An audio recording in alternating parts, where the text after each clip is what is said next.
நம்ம திருவத்தூர் டாமினோஸ் வந்திருக்கோம். ரொம்ப நாளாக சோசியல் மீடியா ட்ரெண்டிங்கில் டாமினோஸில் இருக்கிற பிக் பிக் 6-1 பீஸாவை தான் ட்ரை பண்ண போகிறோம். படக்குள்ள போனதும் நாங்கள் டேரெக்டாக பார்த்தீங்கன்னா இந்த பீஸாவை ஆர்டர் பண்ணிட்டோம். பாக்ஸ் ஓப்பன் பண்ணதும் பார்த்தீங்கன்னா பீஸாவை பார்த்தீங்கன்னா ரொம்ப கலர்ஃபுல்லாகவே இருக்குது. இந்த பிக் பிக் பீஸாவில் பார்த்தீங்கன்னா டோட்டலாக 6 டிஃப்ரெண்ட் செக்ஷனாக இருக்குது. இதில் வெஜ் அண்ட் நான்வெஜ் இருக்குது. ஸோ நாங்கள் வாங்கினது பார்த்தீங்கன்னா நான்வெஜ் தான் வாங்கணும். பீஸா பார்த்தீங்கன்னா சிங்கிளாக சாப்பிட முடியாது. நீங்கள் ஃப்ரெண்ட்ஸாக போனால் மட்டும் தான் பார்த்தீங்கன்னா இதை ஃபுல்லாக நீங்கள் சாப்பிட முடியும்.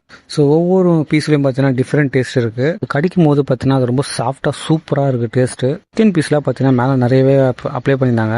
ஸ்பைஸியாக கேட்டது ரொம்ப ஸ்பைஸியாக சூப்பராக போட்டு கொடுத்தாங்க. கூட பார்த்தீங்கன்னா 2 கோக்கு ஆர்லிக் பிரெட் கொடுத்தாங்க. ஆர்லிக் பிரெட்டும் பார்த்தீங்கன்னா ரொம்ப டேஸ்ட்டாகவே இருந்தது. பிரெட் தான், பட் அது சாப்பிடலாம் சூப்பராக இருக்கும். நீங்கள் ஃப்ரெண்ட்ஸாக போனீங்கன்னா இது வந்து ஒரு சின்ன பட்ஜெட்டில் நீங்கள் சாப்பிட்டு முடிச்சிடலாம். ஸோ நீங்களும் திருவத்தூர் டாமினோஸுக்கு போனால் மறக்காமல் இந்த பிக் பிக் 6-1 பீஸை ட்ரை பண்ணி பாருங்கள். இன்னும் ஒரு புது வீடியோவில் உங்களை சந்திக்கிறேன். அஞ்சல் பாய் ஃப்ரம் சாம்சவா.